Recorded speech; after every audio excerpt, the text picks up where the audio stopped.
At makibalita tayo sa ensayo ni Pacman para sa laban. Nasa General Santos City ang ating kasamang si Connie Sison. Connie? Yes, Ivan, tuloy-tuloy pa rin nga ang pag-iensayo o pag-train dito naman sa Acharon Complex sa General Santos City nitong ating pambansang kamao na si Manny Pacquiao. No?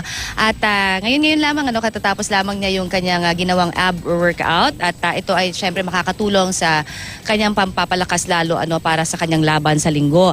At nabanggit din niya kanina na talagang importante talaga para sa kanya itong laban na ito para na rin syempre ma-uplift yung moral ng ating mga kababayan. Na ngayon ay of course lahat tayo ay nagdadalamhati dahil nakikita nga tayo doon sa pinagdaraanan pa rin ng ating mga kababayan dyan dahil sa Typhoon Yolanda. Kaya alamin pa natin ang iba pang detalye kay Manny kung paano nga ba yung kanilang isinasagawa ngayon na pagtulong, particular na dahil nagpaplano nga ang buong Team Pacquiao na pumunta doon sa Tacloban. Ito ay right after the fight. So nabalitaan din natin kasi na itong ginagawa nilang efforts ay magpupunta nga sila doon sa isang grupo sila at lahat nga po sila ay mag-aambagan ng kanilang sariling pera para makatulong at makabili ng mga gamit para sa mga biktima ng Typhoon Yolanda. Good morning, Manny. Live tayo ngayon sa Unang Hirit. Good morning. Good morning sa lahat ng mga nanonood din ngayon.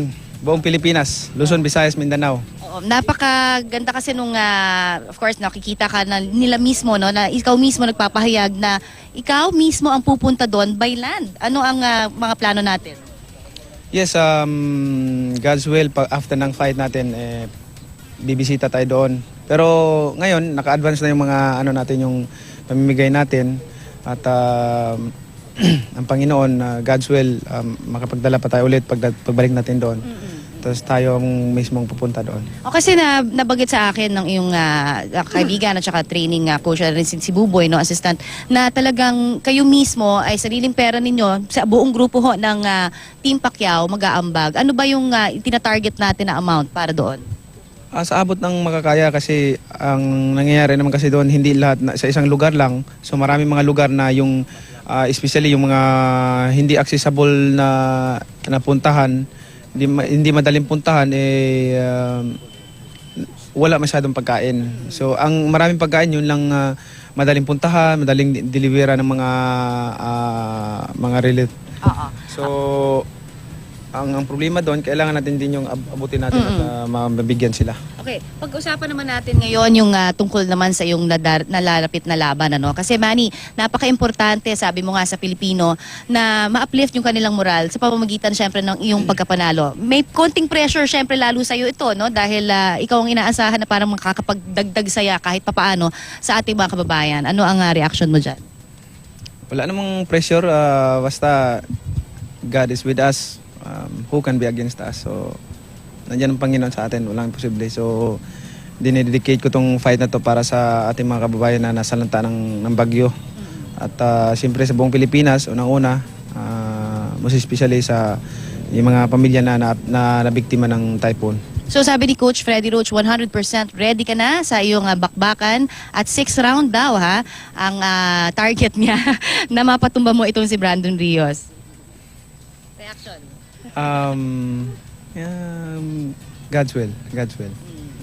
So sa ngayon ang talagang focus natin muna itong pagtitrain natin, aalis tayo mamaya dito sa General Santos City, didiretso tayo ngayon sa Macau ng alas 3 ng hapon. So ready na, nakapaka na ba? Yes, naka-ready na. Tapos after ng training mamaya, maaga yung training namin ngayon, mga 10-11 o'clock, and then after that 3 o'clock, babiyahin na tayo. Jinsan to Macau. Okay. Last na lamang, Manny, ano ang mensahe mo para sa mga sambayan ng Pilipino na syempre manunood, umaasa para sa laban mo at maging doon syempre sa mga nasalanta ng bagyo? Siyempre, maraming salamat sa lahat ng ating mga kababayan na walang sawang sumuporta at nagdarasal para po sa ating lahat ang laban na ito. At siyempre, unang-una, iaalay para sa ating mga kababayan na nasalanta ng bagyo.